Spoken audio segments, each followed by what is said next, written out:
Hello, everyone, and welcome back for another wonderful edition of Skill Building Sunday here live on the Reinventing the Tattoo Network.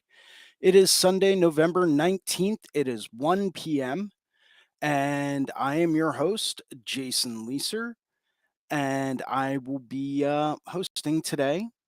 And if this is working for you in the comments and in the chats, please tag a friend who loves tattoos. I'm trying out a new platform today, so I'm hoping everything is going through all right and everyone can hear me.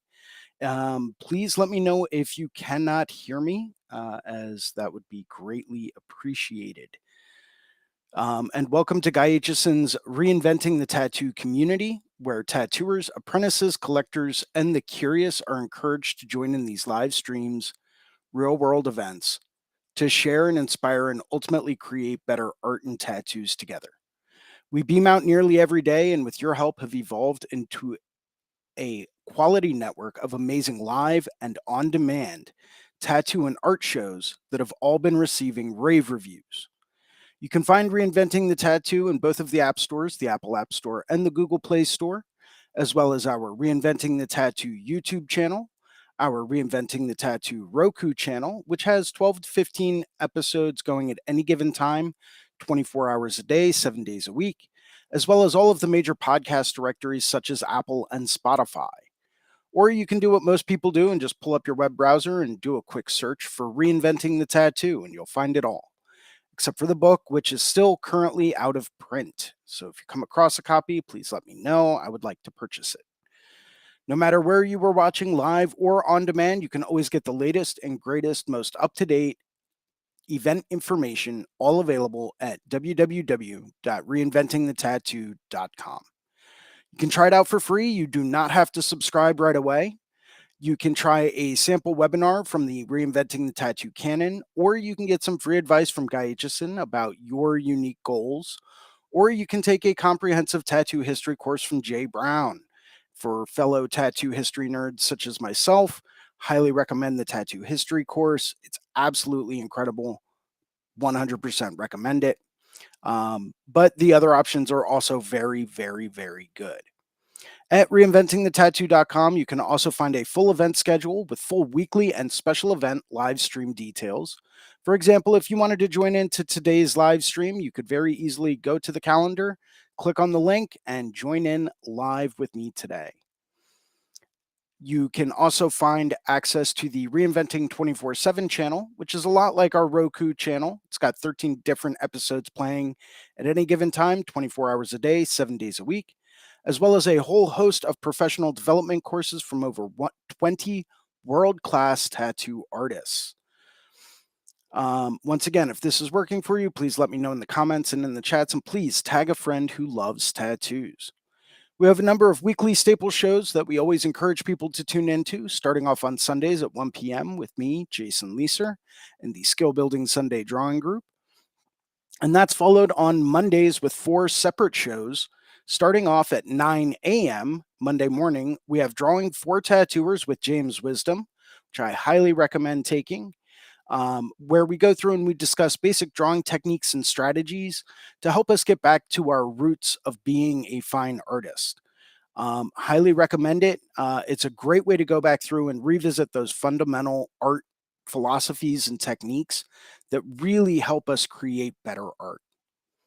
Following Drawing for Tattooers with James Wisdom at 9 a.m., at 11 a.m., we have the Tattoo Weekly with Gabe Ripley, Lauren Gregory, and Jake Meeks from the Fireside Tattoo Network, where we go through and we discuss current events in the tattoo industry.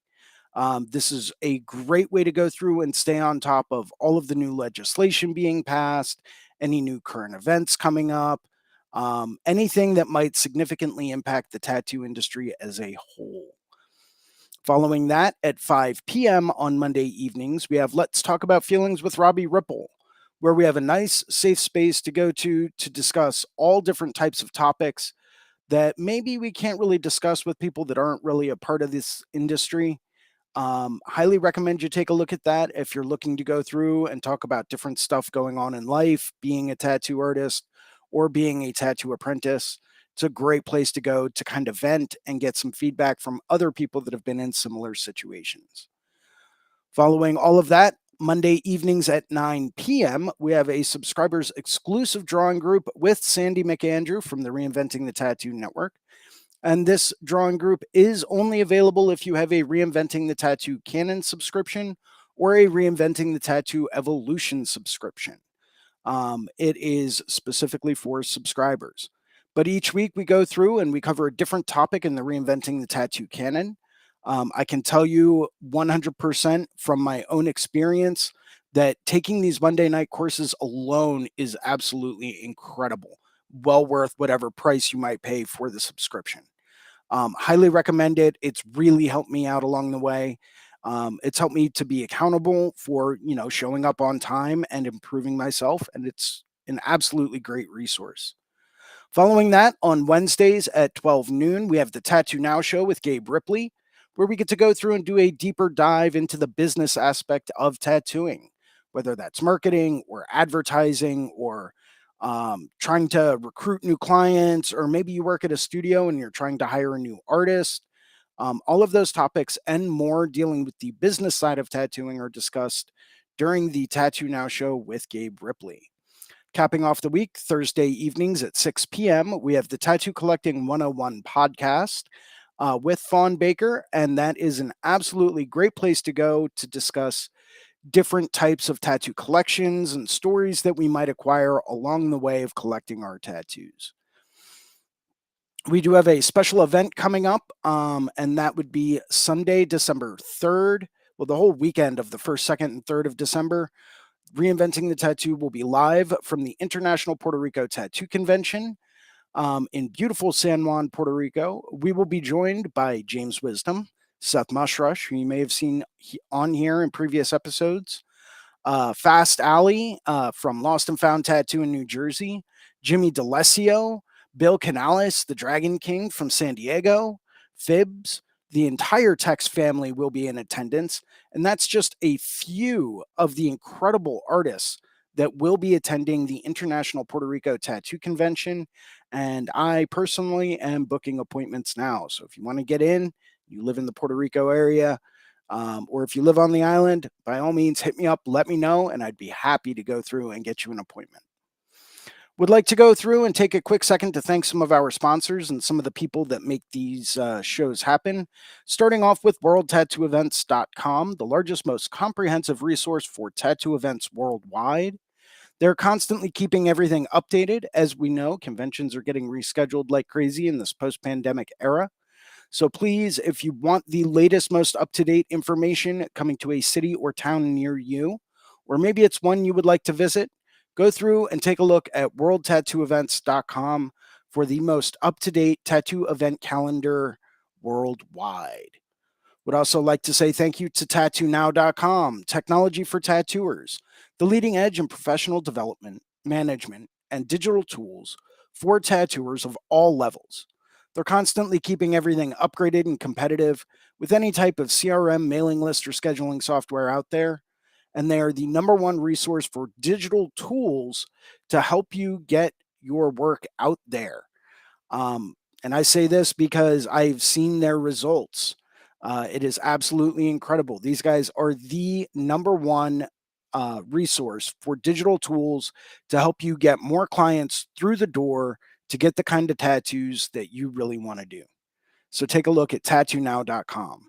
And of course, this wouldn't be Reinventing the Tattoo without a very big thank you and mention of Guy Aitchison at guyaitchison.com. He is the founder and inspiration behind Reinventing the Tattoo. You can go to guyaitchison.com to pick up a copy of his Biomech Encyclopedia, some of his DVDs. I think he still has a few custom coil machines for sale on his website, countless fine art prints, and occasionally the original oil painting, all available at guyaitchison.com. Would also like to say a very quick thank you and hello to the Apprenticeship Diaries with Amy Nichols, the number one resource for tattoo apprentices and apprentice hopefuls. So take a look at the Apprenticeship Diaries.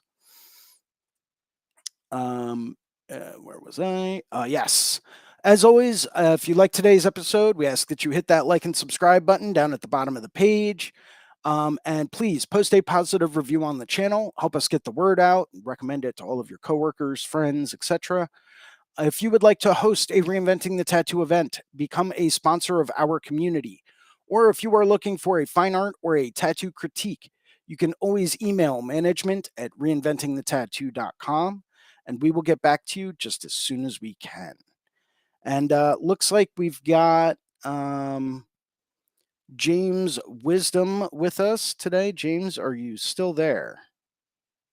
I can't see your video, but I do see your name listed. I'm wondering if you're there. Well, maybe James will be returning to join us in just a few minutes. Um, you never really know. We are trying out a new platform today. So if we experience any technical difficulties or glitches, I do sincerely apologize. Today's topic, something that I really wanted to discuss and something that I wanted to kind of follow up on. I believe it was from last week or the week before, where we started talking about raising our rates and what we should charge and things of that nature. And today is going to kind of reflect on that. I've had one or two people reach out to me and ask me some questions about, well, how do I know what I'm worth, right? How do I know how much to charge? How do I know, what I should be, valuing my work at? Um, and today's topic is very simply put, realizing personal value. Okay. When you realize your personal value, it can really do a lot to help you go through and personally justify, um, why you deserve to charge X amount of dollars, right? And it's something that, I've talked to more than a handful of people about. And, it's something that I think we all need to revisit every now and then. And I think one of the best ways to go through and do that is to go through and take a pencil and a piece of paper and literally make a list. Make a list of all of the things that you have done to improve where you're at and to improve your skills, right? Maybe it's attending seminars, maybe it's attending the Paradise Tattoo Gathering, maybe it's online classes or seminars that you've purchased, like any number of different on demand, learn, this technique kind of courses. Um, maybe it's travel. Maybe you've had the experience of going out and doing a guest spot with Ali and Pete over at Lost and Found Tattoo and learning from them about their experiences with Philip Liu and how he tattoos. Maybe you've gone out and gotten tattooed by Philip. Maybe you've gotten tattooed by James or Anthony Tex or Phibbs or, Steve Butcher or, any number of absolutely incredible artists. And you've taken the time to invest into that and you've gotten tattooed and you've learned and you've come away with more skills from that experience. Um, Maybe it's people in your network that you can call upon at any given time to ask for their advice or some help or, um, just pick their brains about different things. Recently I went through my own phone and I went through my whole phone book and I started to create a new contact list of, really incredible tattoo artists whose phone numbers I've acquired over the years that I can call upon for advice at any given time. Um, and it really kind of made me stand back and say, wow, I can call this guy and ask them questions. That's awesome. That's incredible. Like, why am I not reaching out to that person more often for advice, even if it's just on a painting or a sketch or, lighting or a color choice? Utilize your network, utilize your resources, and that's going to add value to who you are, what you can charge, and where you're at. um, make a list of all of the different things that have impacted the way that you do things. I, for example, invested quite a bit of money in the past few years in, the Reinventing the Tattoo course. Then I did the Explorer Tattoo Conference. I've done the Paradise Gathering for several years in a row. I frequently travel out to a lot of different conventions and go through and I pick the brains of certain artists whose work really stands out to me to try to understand and get a better grasp of what can I do to improve my work so that it stands out not necessarily like theirs, but maybe I can utilize some of the knowledge that they've gained to make my work stand out and bring my work up to another level. Well, that's a value add, right? And today we're talking about personal value. So that's an additional value that you can bring to the table. And all of these things can also reflect maybe it's time for you to switch studios. You know, staying where you are forever might be great for some people. Maybe it's time to move on. Maybe you've been at the same studio for 5 years or 10 years and it's not that you don't like those people anymore, but maybe you feel like there's not much more you can really pick up or learn from in that environment. Well, that's a pretty good way to tell whether or not it's time for you to switch it up. Um, but these are all things that you can also use and you can also take to the table. Say you're interviewing for a new tattoo studio position at a different studio. Great. You can turn around and you can use all of these things as value adds for what you bring to the table at that studio. You know, think of it almost like a CV or a resume, right? Of skills that you've acquired, things that you've learned, people that you've networked with, and that is a value add. That is things and that is knowledge that you can then bring to the table to go through and say, yes, I am worth this much, or maybe it's negotiating a new percentage or a new studio rate with whoever the owner of the studio is. You can go through and you can leverage this information and you can say, I have done X, Y, and Z to bring value to myself that makes me more valuable. And thus I deserve, maybe a higher percentage or a lower booth rental because I now have those skills that are going to draw in more clients. And that's a value add. But once again, sit down, make a list. I make lists all the time. It's great. You should see my work table here where I podcast. It's literally covered with sticky notes and pads. Um, I write things down so I don't forget them because I forget lots of things. So, um, but it's also a good thing to go through and do because and I like to do it every now and then, maybe once or twice a year. I'll sit down and I'll make a list of accomplishments I've made, artwork I've created, people that I've met that have influenced the way that I do things, lessons that I've learned, whether the hard way or the easy way, doesn't really matter. Make a list once or twice a year. It's going to help not only your confidence, but it's going to help you keep track of your progress, right?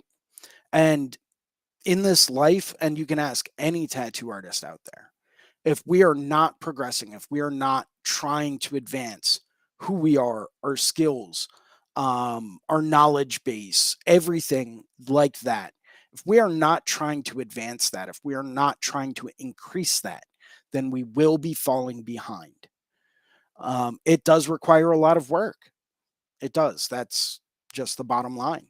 The harder you work and the more skills you acquire and the better you become, the more valuable you will be and the more you can charge. There's a direct correlation to raising your rates and what are you doing to value that to say, yes, I am worth this much money. Whether it's raising your rates from $100 an hour to $125 an hour, which is still a very, very reasonable rate.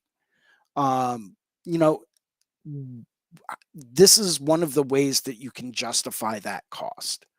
And sometimes people will go through and they'll look at it and they'll say, okay, I've been tattooing for 15 years or 20 years or 25 years or 30 years or whatever.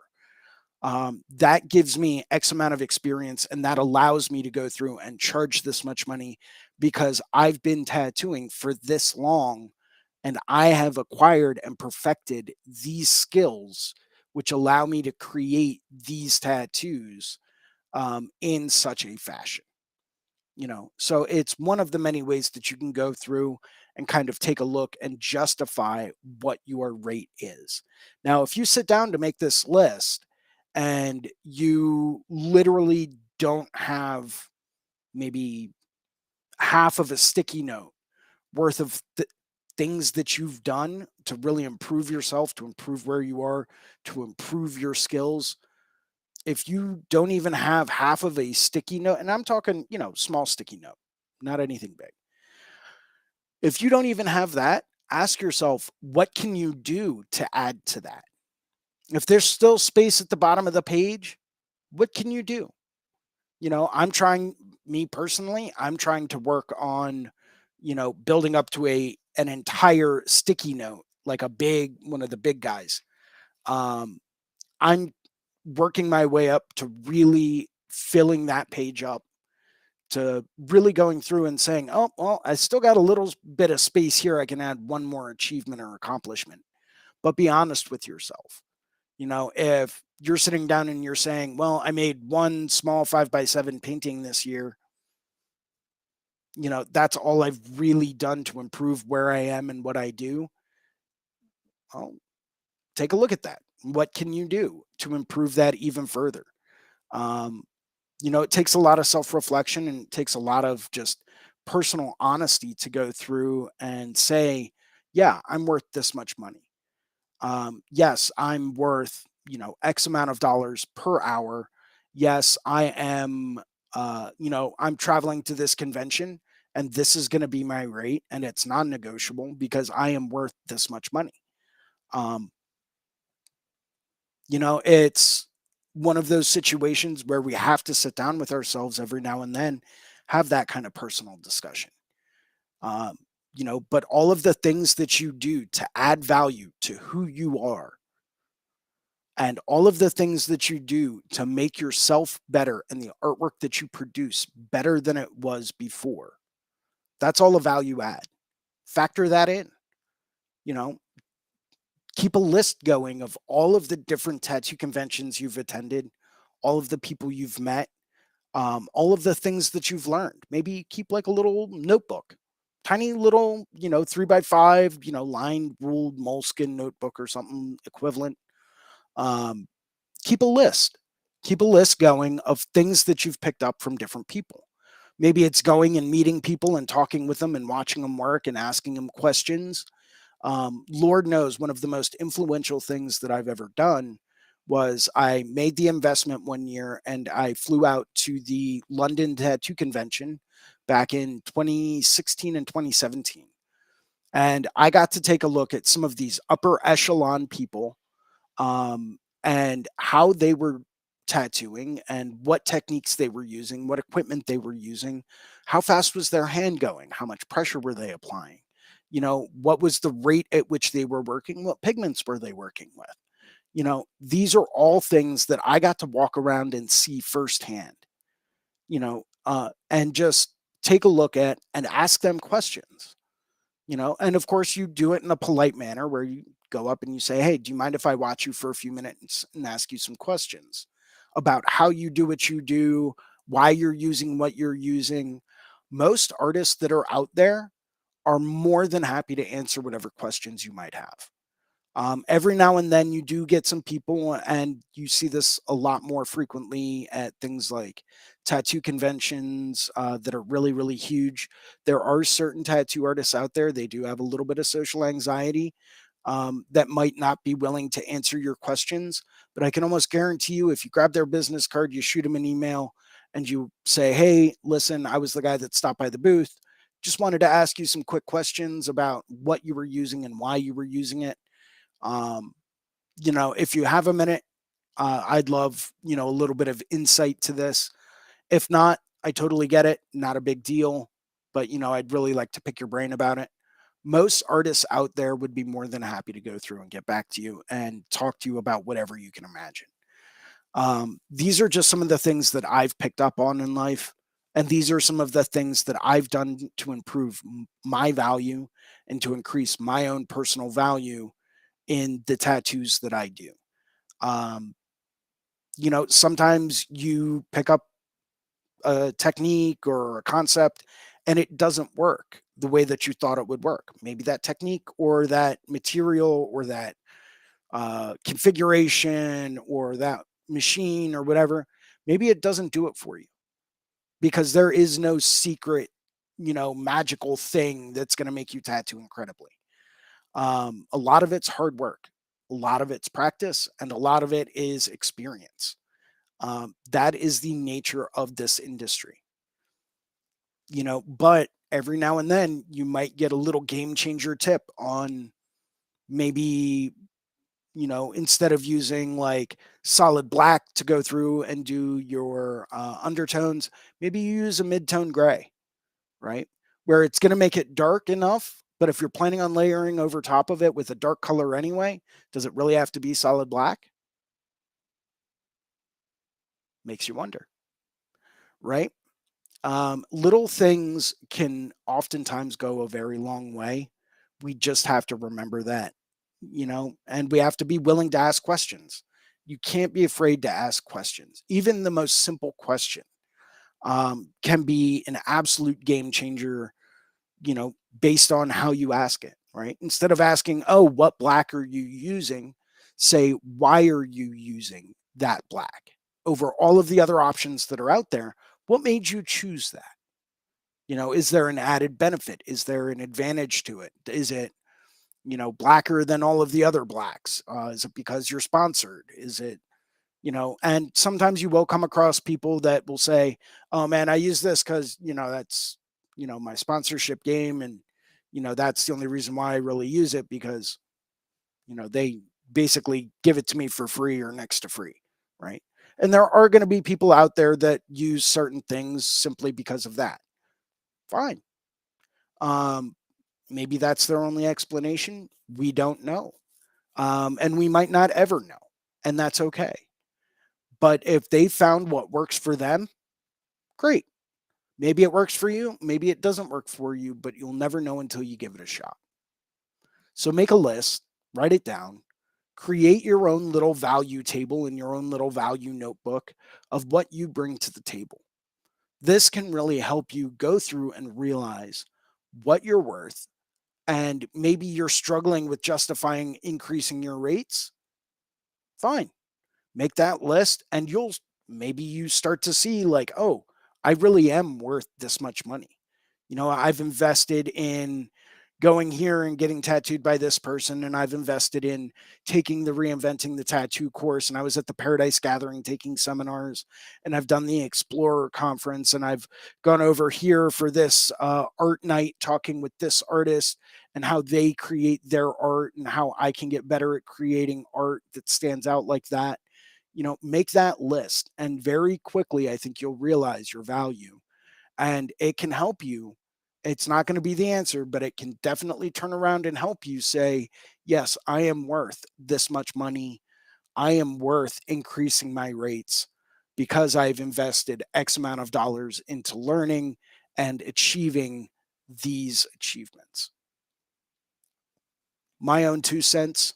This is kind of where I'm coming from. I'd love to hear some feedback from anyone that might be watching out there. Feel free to drop a comment in the YouTube. Feel free to drop a comment in any number of the other chats. And I will be happy to go through and, reply to comments and take a look at different things. Maybe you've got a different perspective. If you do, by all means, feel free to hop over to reinventingthetattoo.com. Hop on the live stream. Let's have a discussion. Um, you know, I would be I would be really, really interested to see, what are some of your comments? What are oh, trying to pull up some comments now. Um, let's see. Uh, do, do, do. I believe that's this.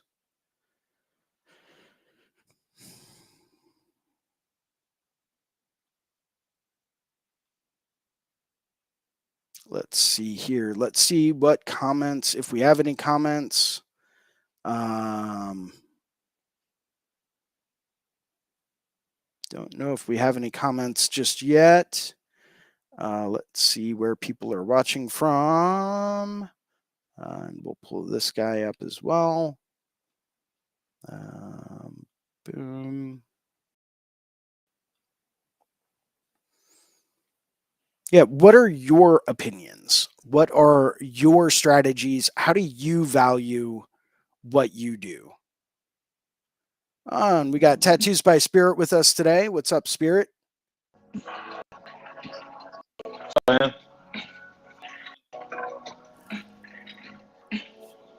And I don't know if James Wisdom is with us or not. I don't see his video, but if he is here, I hope he sends me like a message or something to let me know that he is still here, because I'd love to get his opinion as well.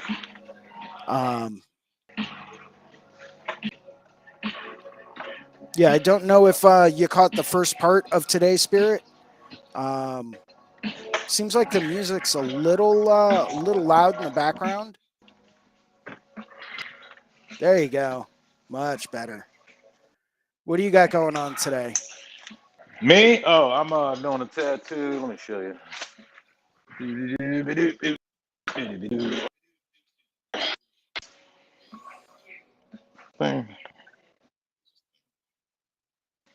Oh, James Wisdom is with us. What's up, James? Working on a Viking sleeve. Oh, that's coming along nice, dude. Thank you.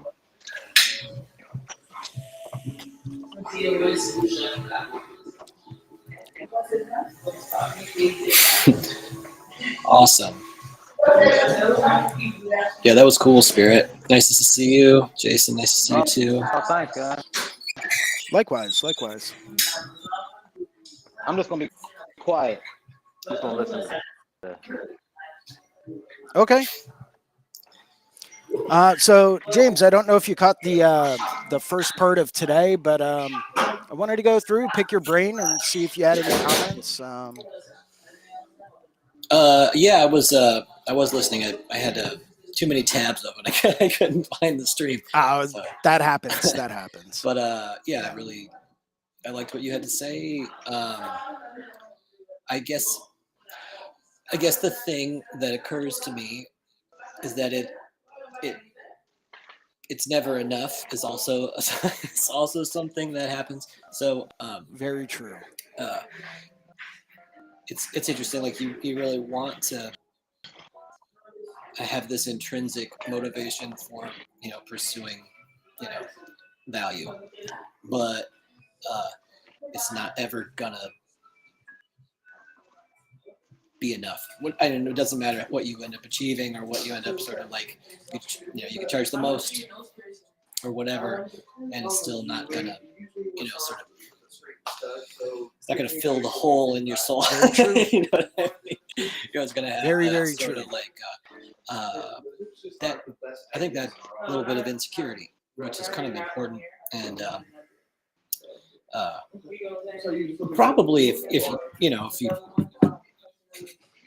if you don't think you have that, then they probably should just give up. You should quit that because you've done it. You got it. That's all you need. You don't need to do it anymore, right? But yeah. So I guess there's a lot of what I liked about what you said, and the other part is like the conversation of being able to be okay sitting in that negativity of like I'm never gonna add enough value. I'm never gonna add enough like sort of like it's weird. It's like you don't want to quit and give up. You want to keep pursuing, but also like be okay with like you're not okay. You're not good.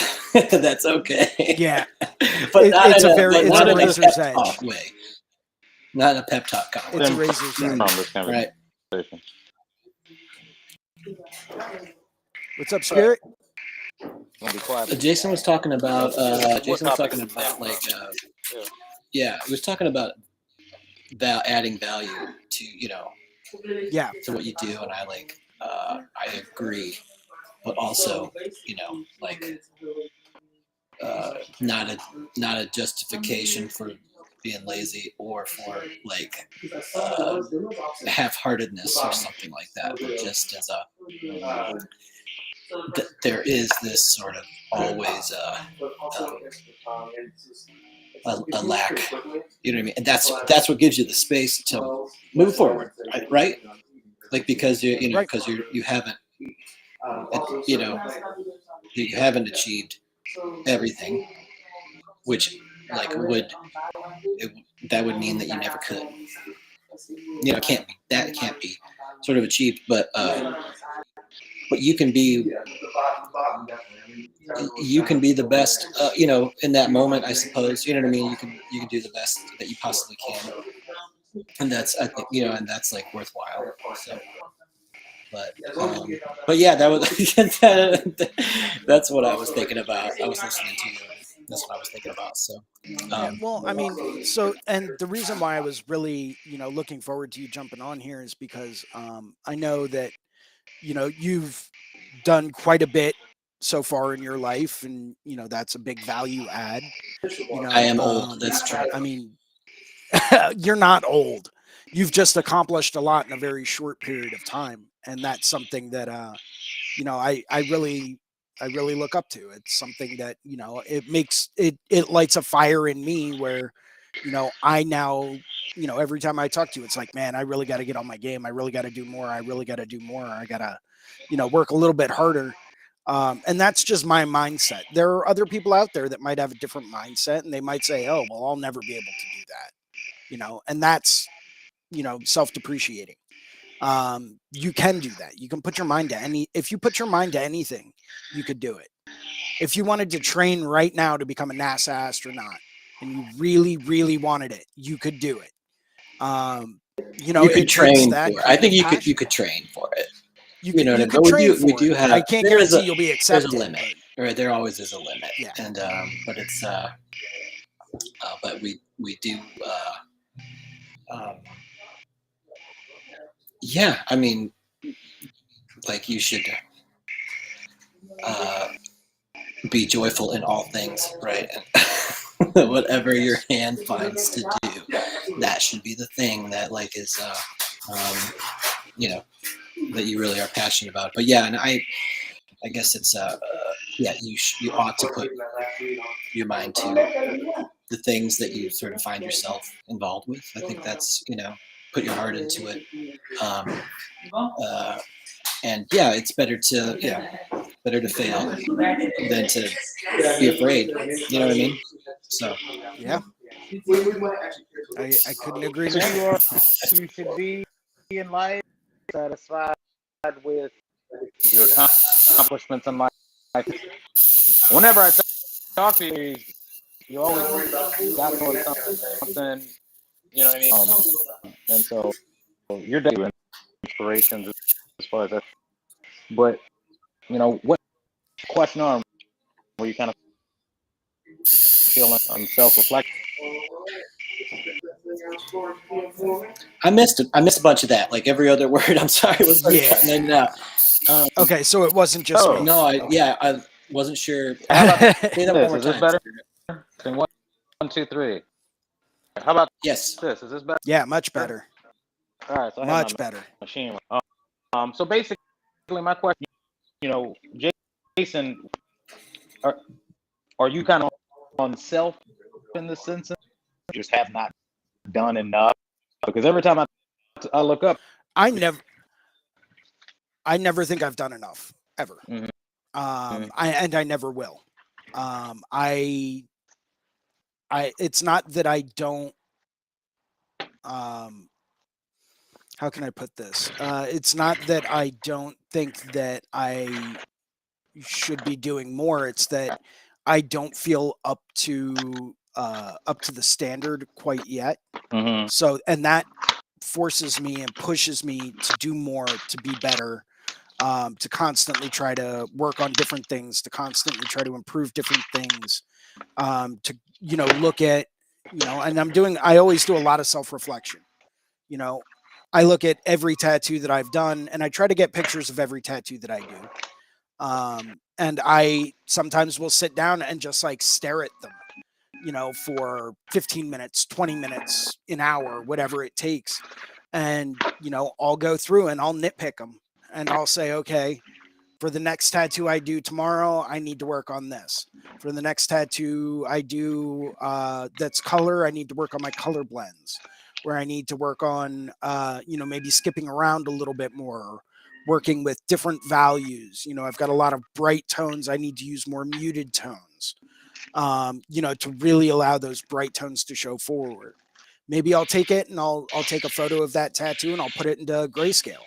I'll desaturate it on my phone or my computer and I'll look at the level of contrast that there is. And I'll say, okay, for the next tattoo that I do, I need to increase my contrast. I need to work with a lot more darks. I need to work with, a lot more heavy black shading. Um, it's something I'm constantly doing so that I can get better. Now, whether or not I remember those self critiques that I give myself is a different story, because most of the time those are just thoughts floating around in my head and I don't write them down. And if I don't, I'm one of those people where if I don't write things down, there's a very good chance I tend to forget them. So I need to start getting better at that.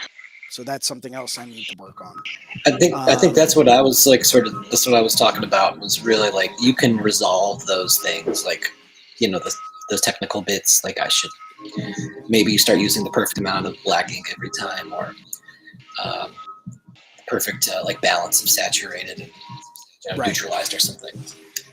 But you get to there, and then there'll be a new problem will emerge. Absolutely. You know what I mean? So like even this note taking thing, like we should all quest to take better notes. You know what I mean? But perfect note taking will will help you realize that there's something else that you forget to do. Yeah. So, but that's what I think. That's I was great. Gonna say, I mean, that's awesome to like what you're saying is a good way to go. To not treat it so precious. To be more open to criticality, whether it's your own or from like it doesn't have to be from people who are who you deem to be like sort of like more experienced than you. It could come from all kinds of places, and sometimes it's sort of these it's just everyday folks that could say something that like I never thought of it that way. I didn't see it in this light, and that helps you more. You know what I mean? Than just certainly the thinking that it's so great. Mickey made a comment. I'm not sure if you can see it. Yep. What does he say? Mickey Schlick made the comment. I think it's also about how you train and your willingness to put yourself under pressure to meet your goals. Nobody else can do that for you. And that's words of wisdom right there. That is like, I'm probably going to be outside raking leaves in a little bit, just running through that comment in my head. Thanks, Mickey. Thanks. Really appreciate it. You got me stuck on something now, and now that's all I'm going to be thinking about today. Thank you. Come on, man. You can't be throwing deep thoughts like that at me all the time. Like it's a lot. But it is true. You are the only one that can achieve your goals, because you are the only one that can go through and define your goals. You have to put yourself under pressure. You have to give yourself deadlines. You have to work hard for those goals.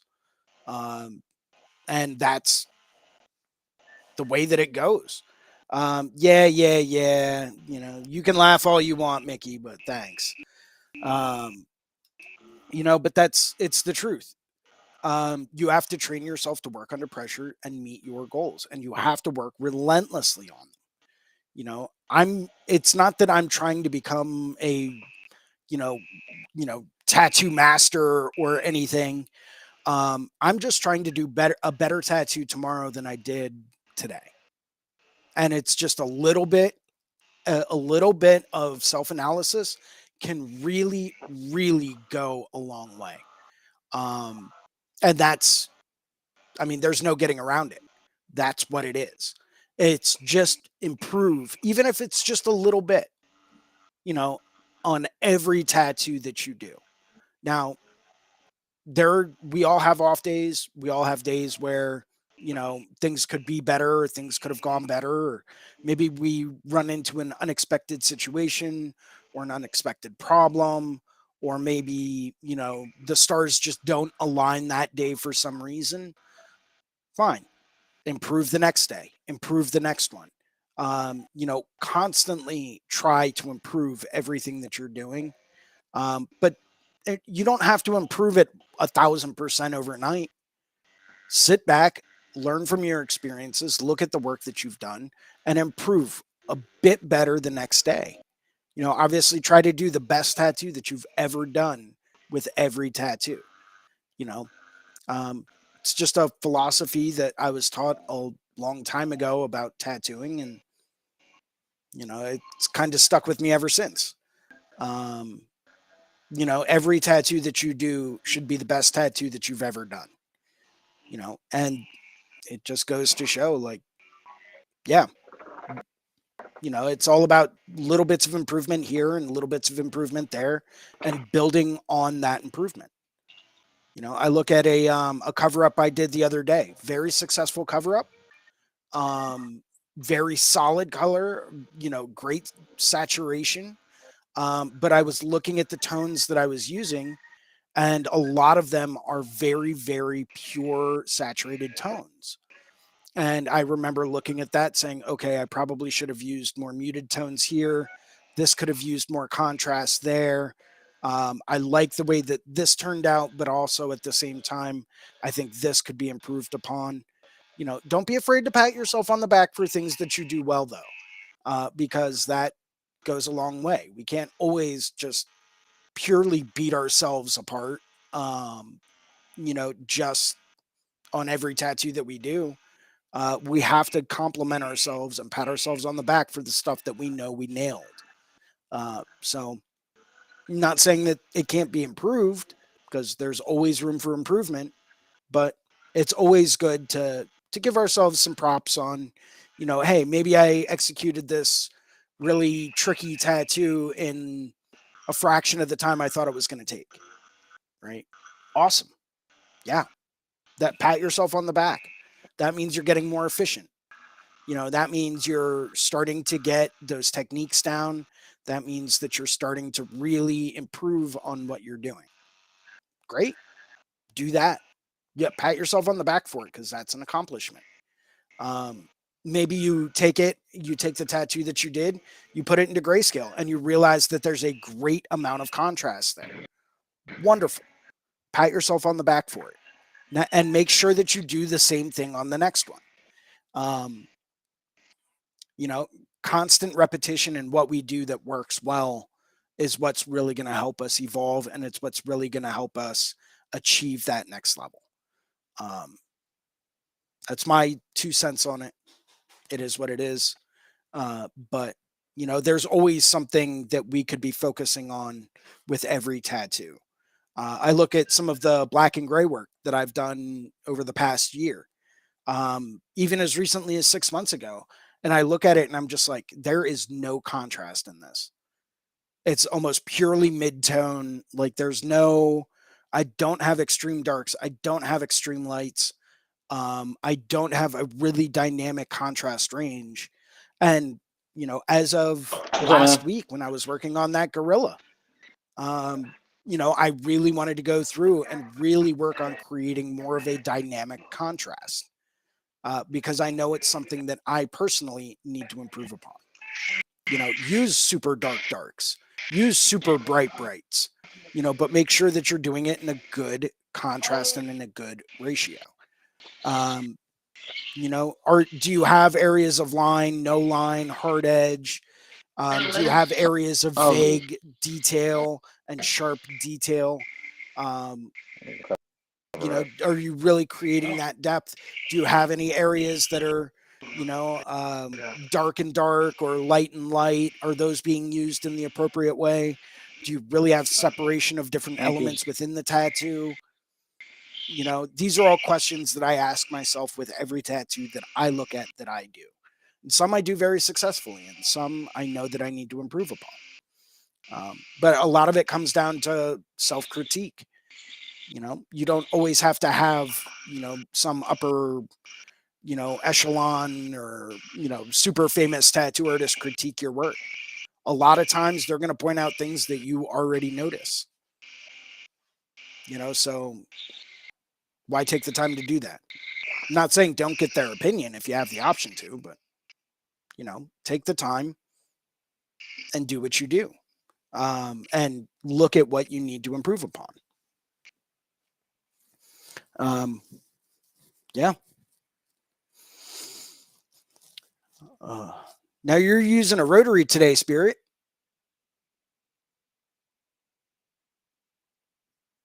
Still there?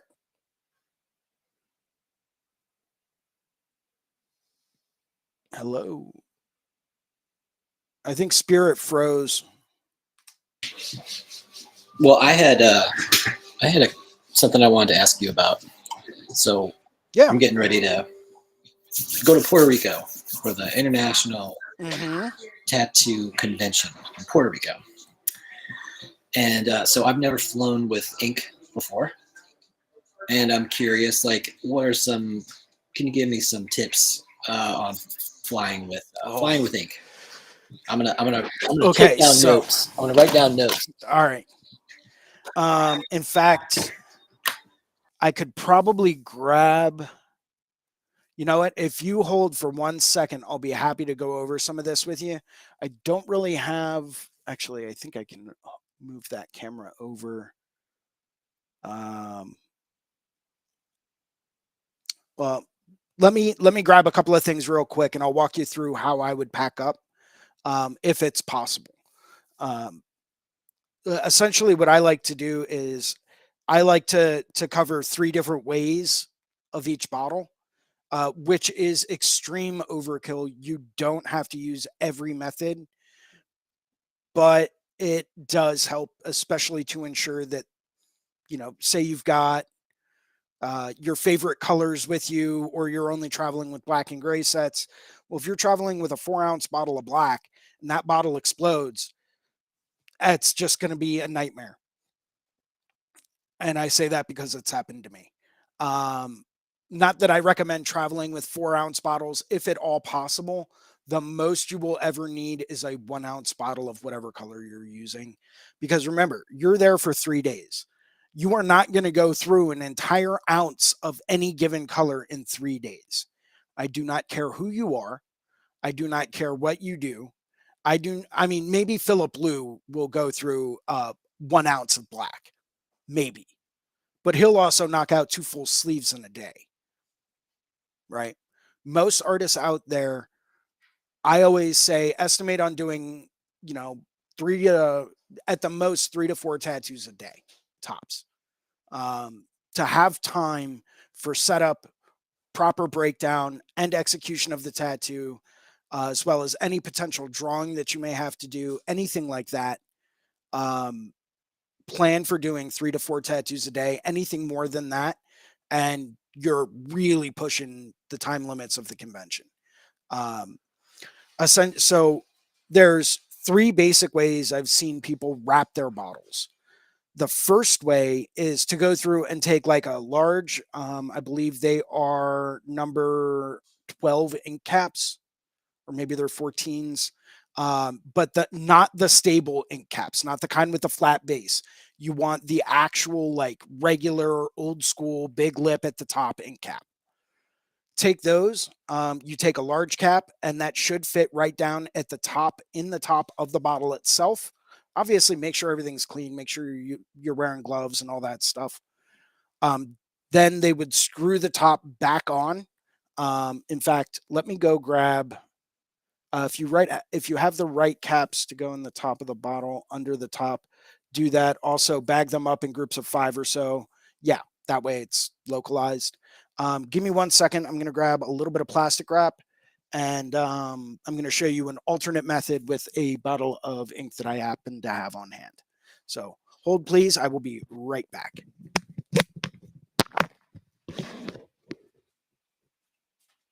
Yeah. So this one. And while Jason is off getting some ink bottles, I would love to invite you to join me Mondays at 9 a.m. We're drawing for tattooers right here on Reinventing. Jason shows up to that sometimes too, but it'd be great to see you there. Yeah, we draw stuff and we talk art. So yeah, Mondays 9 a.m. Drawing for tattooers.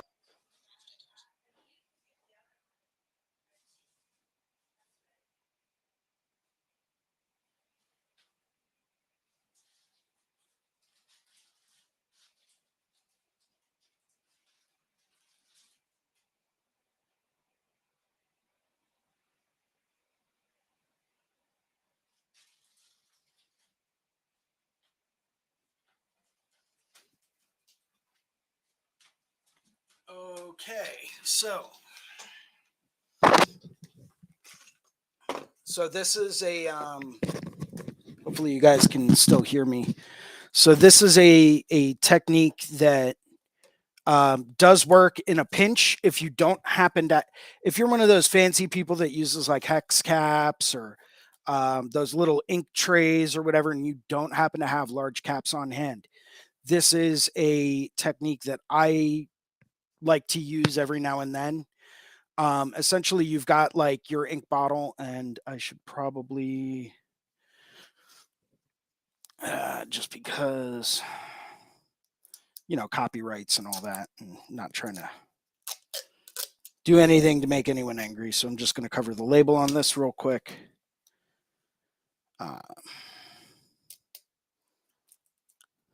Good enough, right? So you've got your ink bottle, right? So what I typically like to do when you're trying to travel, I'm trying to make sure I've got space here to do this the right way. So I'm going to unscrew the cap, right? Set that aside on like a paper towel or whatever is handy. Now, once again, I always recommend doing this with gloves on, making sure everything's nice and clean. What I'll then do is take a bottle bag or plastic wrap or shrink wrap or whatever. And I don't exactly have scissors here, but that's okay. I'll just use pocket knife. That does tear pretty easily. So tear off a piece of plastic wrap, or if you have the chance, use a bottle bag and use a double thick, use both pieces of the plastic. For this, I'm just going to double it up because all I have is plastic wrap on hand. So I'm doubling up the thickness. And I'm going to lay that right over top of my bottle. Okay. Make sure it goes down all the way over each of the threads. I'll hold it like that. Take your cap. Goes right back on over top of the plastic. Okay. Make sure everything's nice and tight. If there's any excess plastic, I'll try to wrap that around the bottle lid, just as like an extra layer of precaution. And then I'll actually go through and take more plastic wrap and I'll wrap the whole bottle. What this is going to do is this is going to help contain if anything happens during pressurization or depressurization of the pigments in flight. You don't have to use like the 6-inch shrink wrap like I'm using. You can use a big one. I like to start out here at the top, wrap it over the top, and then around a little bit.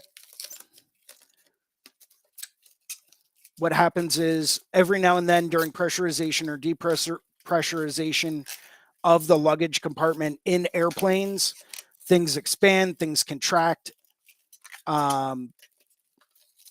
and that can make things things difficult.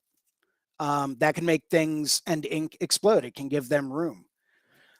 So I've gone through and I've gone around the sides at an angle with my plastic wrap. So it's all the way underneath. And then I'll come back up. Oh, trying to keep everything in view. Wrap it all the way around, tear it off. So now I've got a double measure, double safe. If any of the ink comes out of this, great. I mean, well, not great, but it is what it is. If anything like that happens, it's going to be self-contained within the plastic on the bottle as well. So as long as it's not like pouring out pigment everywhere, I know I'm going to be fine. Worst case scenario, little bit of ink gets inside the plastic wrap. So as I'm peeling off the plastic wrap, I'm wiping everything down, getting rid of all of the excess stuff. It's one of the many ways to do it. But as Mickey pointed out, thread tape used for plumbing, another great one, another great option. Now that's not going to cover the actual opening of the bottle. So be aware of that. That's not going to prevent pigment from leaking out. But if you use plastic wrap like thread tape, and it's got that cover over the top of the actual opening of the bottle, you should be just fine. That's one of many different ways to do it. Sometimes you can get little ink caps that fit just right in the middle of the bottle, of the top of the bottle. Those work great. But you have to be kind of careful, and I wish I had one to show you. I actually think they're number 9 pipe caps. Tattoo ink caps, by the way, we kind of stole the idea from the plumbing world. Those are known as pipe caps, to cap off different types of cut pipe. So if anyone out there is ever on Amazon and you're looking for cheap ink caps, you can always do an Amazon search for pipe caps. And they come in different sizes. There's like number 12s, number 9s, number 14s, and those all have a direct correlation to the diameter of the interior diameter of the pipe. There are certain pipe caps that do work to cap off bottles. That by far is one of the most successful ways I've ever transported pigment. Everyone does things a little bit differently. What I would also recommend doing, if you get the chance, go out to somewhere like any type of like cooking place or something like that. You'll find some of these to-go containers that actually have a pressure seal around the edge to keep fluids in. And not like your normal, like, to go or like meal prep containers. They actually have 2 like little hooks that come down and will hold on to the lid. What I like to do is categorize my pigments. So I'll do like blues, teals, and greens in one, and then I'll do like reds, yellows, and oranges in another. I'll do purples and like gray tones in another one, and then I'll do like black, my gray washes, and white in a fourth. It's another different way of doing it, but it works really, really well. But yeah, I use that same technique every time I'm packing up every bottle. Best advice I can give you, limit the colors that you're bringing. Go with a bare minimum palette. If you know you can mix this teal color that you use all the time from this blue and this green, just bring that blue and that green and don't bring the teal. It cut down on what you bring and you'll be surprised at how well you can do. I've worked entire conventions before where I've had, 50 different colors with me, and all I ended up doing all weekend was black and gray work. So it's like, you never really know what people are going to want, but it's always nice to have it and be prepared for it in case it does come by. I always travel with like a bare minimum set. So I'll have like 1 or 2 yellows, a couple of reds, like 1 or 2 reds, one or two blues, one or two purples, maybe one or two greens, and then my gray wash set, black and white. That was a So lot. You just it's that was a lot of colors that you listed off too. Though I'm just saying. yeah. But no, I Well, won't have a whole I'm not. rack. Yeah, I don't bring like teals. I don't bring right, oranges. right, I don't bring any of this stuff like muted purple. I'm not gonna bring that. I can mix that. You totally, know, I'll add a drop of purple to like an opaque gray. You know, and boom, there's my fig or whatever color. for sure. You know, which is actually a really good neutral tone. I Highly recommend it. I like what you're saying, and thank you for all of the tips because that's super valuable. My colleague just popped in and it's like, oh, they telling you how to how to fly with ink. I'm like, yeah. So Yep. yeah, thank you for that, and thank you, Mickey, for the advice as well. And also, so you're saying like we need to learn how to limit our palette, right?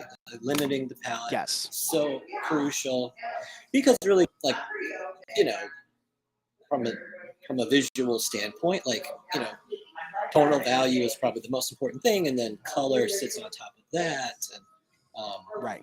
and contrast is about difference. So it's all the different things that you can do.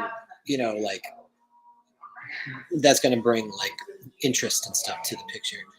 But I guess whenever I come on here, I like to talk about it. But like the FDA is going to regulate our inks, and that's going to change the nature of your palette. So you should get used. Stock up on your phthalo blues Well, now. Stock up on your phthalo greens now. Maybe, yeah. Stock up on everything so that way when it gets banned, you can turn around and be like, I have the last bottle of this color in existence. That might be true. Yeah, that might also doomsday about it. But I guess the other thing too is like learning how to limit your palette is going to be a really important skill. It's going to be something, it's going to add this value that we're talking about. And then also, it really should be, it should be your choice what you limit your palette to, right? Like based on what is, again, sort of proven safe through, industry use. There is like, there's real world testing of all of these products. And so, what is a good product? You, through good old fashioned word of mouth and through through your own sort of anecdotal observations, you figure out what works well for your clients you care about. That's what you want. You care about them and the work that they get. So limiting your palette should be about those choices rather than arbitrary regulatory bodies that like tell us what we what we can and can't use. Again, I gotta hope that it's gonna be in the spirit of making things safer. I do. I hope that. I'm not trying to be doom and gloom. But again, if we look at the experience of tattooers in Europe and what they've had to go through, I don't think Americans are gonna like it. I'm speculating here. I don't think Americans are gonna like that shit. So, No. I guess I wish that like in every order that you got from your supplier, whether it's your needles or your inks or whatever you're getting, that these suppliers, distributors, manufacturers were sending out information about this. I wish they would. So I wish that they would. I've got another comment on that too. Like I think I'm a personal believer, and I saw a recent post on Instagram about this. But why can't tattoo pigment manufacturers actually put the level of light fastness on their pigments? Why is it such a hard thing to do? There needs to be more testing probably, and I support that. I think there should be more testing, there should be more information, there should be labeling and and all of that stuff. But so the testing's been done. They know when they buy the dry powder to mix those pigments, right. They know what the light fastness of that pigment is. Sure. And it's directly supplied by the manufacturer of those ground pigments. Why can that not be put on the bottle? Why is it such a big thing? because I would love to go through and choose my color palettes based on the ultimate light fastness of the colors that I use. But if we don't know that, how can we utilize that information, in what colors we want to use? Um, it's something that I'm always curious about, and it's something that it's not the pigment. Um, yeah, this is super huge because they don't have it, and the sun will fuck up everything, and they cannot use a clear to protect it. It's not the pigment. Good input, Mickey. Real good input. Mickey also said you can get many different colors from different companies and different mediums that have different light fastnesses. It's a big thing. I mean, the disappearing orange is like one of the best cases of that. But at the same time, if you can mix an orange and the right orange for what you're trying to do from a yellow and a red, limit your palette. Mix it up if you need to. Sometimes it's just not as intense. It's not as intense as you wish. You know what I mean? You really want it to be. True. But I mean, like ultimately, there is going to be a real relationship to like color's relative, right? So like if you really want to make an orange stand out, like it's going to be what surrounds it that ultimately brings out its orange True. quality, its oranginess. But I mean, there are more intense forms of various of all these hues that we're talking about. And the problem is, I mean, again, like, so what you're talking about, like what we see on pigment tubes, or paint tubes or something, the light fastness and stuff. Maybe there's something equivalent in tattooing, but Yeah. like, and maybe that would be something good that could come out of the legislation, the regulations that are going to happen. There could be more labels, there could be more information, more points of data for you to make informed choices. But it's possible. There's a possibility that that things get taken away, and what will take their place. God only knows who is going to be it, who gets to say, and I think that's the real. That's the unknowing part, the part that ought to cause some anxiety because we can't know until it happens, and it's going to be something that will be harder to change once it's in place, rather than, let's say right now, this little period, this 6-month moratorium on the regulations going into being put in place. So, but that's probably it. You know what I mean? As soon as this, probably the middle of next year or something like that, you're going to hear about it. And it'll, maybe it won't be as big of a deal as That's when I saying. think you're going to start to hear the purge siren sound. And, maybe. No, well, I mean, at the same time, everyone stay in your houses. The tattooers are out again. Right, but at the same time, if you're not allowed, if a certain formulation isn't allowed anymore, you're not going to be allowed to use it. I don't know what that means, but it's basically you're putting yourself, you're exposing yourself to liability. That's all I'm saying. I'm not suggesting that there's going to be some police force that's going to come and make sure that your inks are whatever, but I am saying that like you're exposing yourself to more risk. That would be true. What ink did you use on this particular tattoo? The band one. What date was that? Okay, during its prohibition. Yeah. Well, okay, so fuck you now. So that's all I'm saying. Right. Is that it could be a really sticky, messy, uncomfortable thing, and that's the thing too. It could be stuff that you think you really wouldn't imagine that there's anything wrong with it. You've been using it your whole career. Your mentor used it too. The same ink from the same place. Now isn't okay anymore. Again, if it's in this, if it really is in the spirit of like making things better, I don't know. Like, yeah, smoking cigarettes is bad.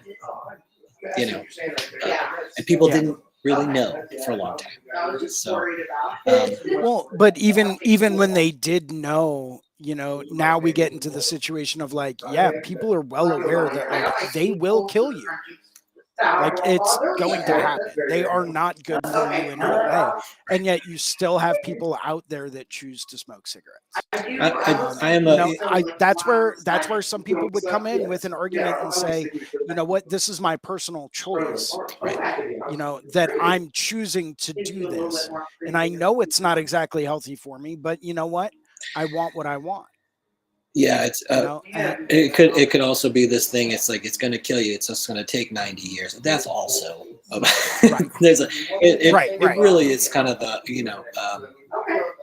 there is a beyond good and evil here in all of this, and so people are allergic to some tattoo inks. That's true. It's not. It Yes. doesn't work for everybody.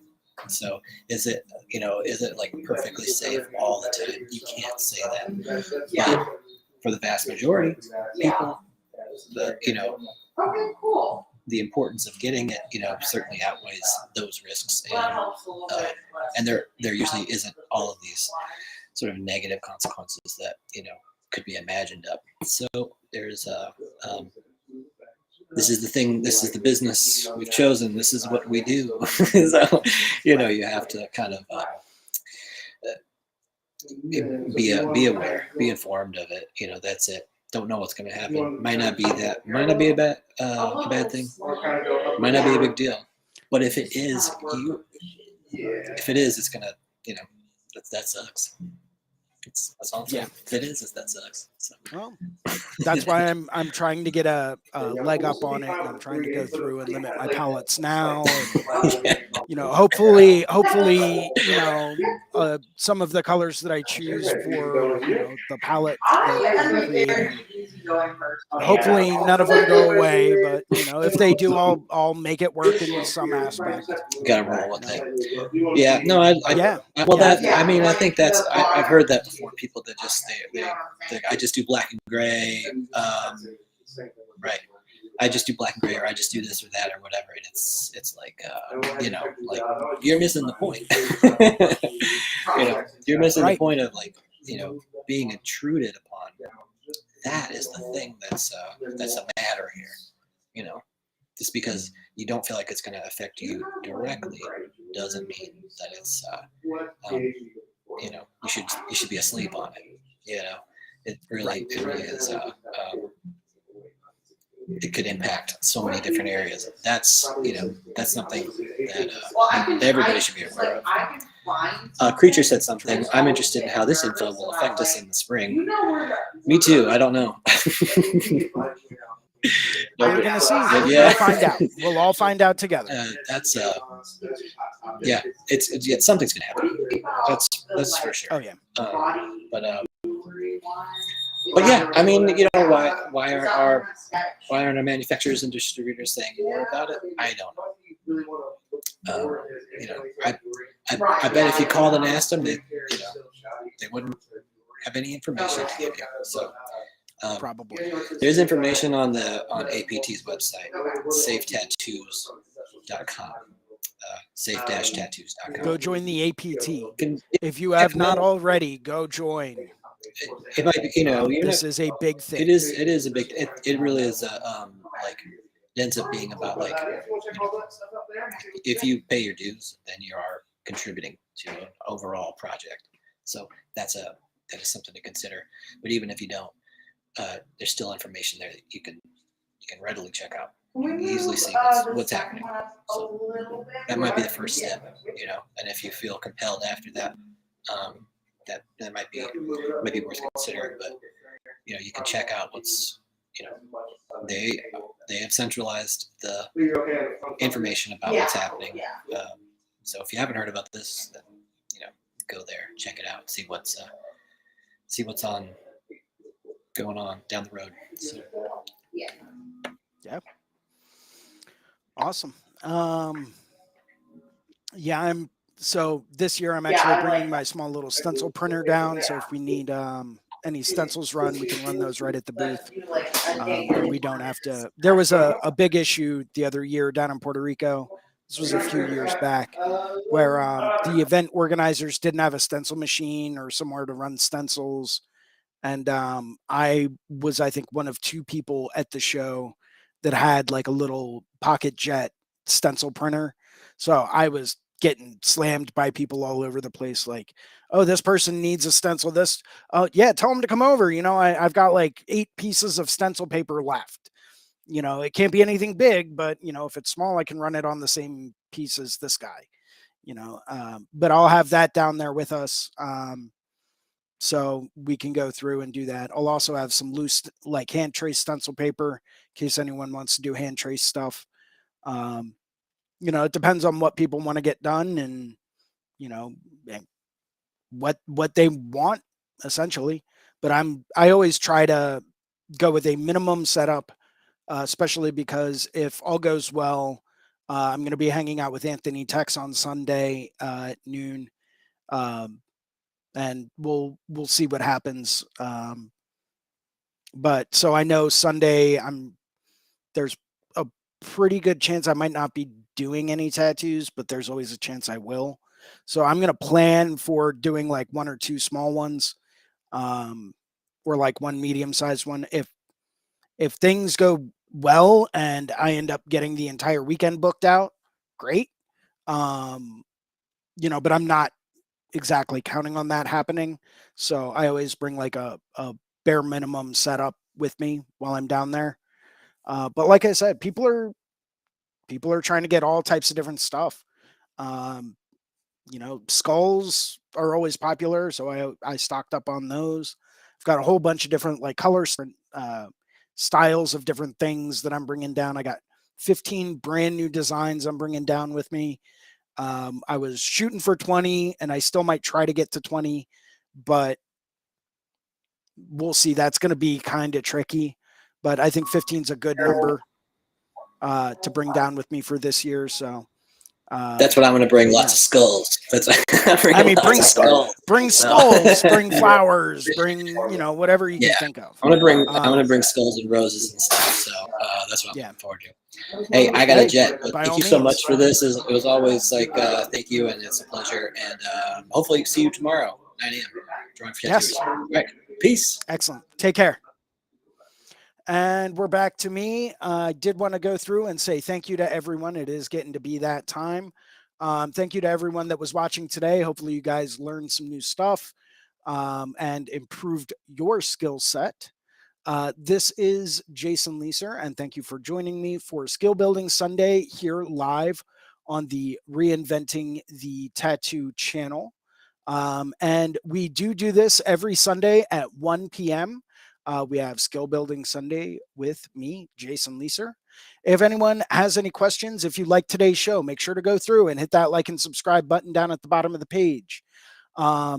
And make sure that you can stay up to date for all of the new upcoming shows coming at you over the next couple of weeks. This has been absolutely awesome. Thank you all very much for joining me today. As always, if anyone wants to reach out to me directly and you guys have an idea for a show or a topic you want to discuss, if you're looking for a design or a tattoo critique, you can always shoot me a direct message right up here on Instagram at Philly Inc., or you can email me directly at jason@reinventingthetattoo.com. Thank you very much, everyone. As always, it has been an honor to go through and host this show for you. Thank you very much. And I will see everyone next week, where next week's topic will be covering convention prep. So that's going to be one that you don't want to miss.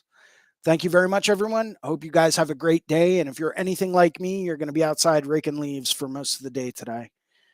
Joy. They might be great to look at, but when they fall and you have to clean them up, it becomes a pain. But thank you guys very much.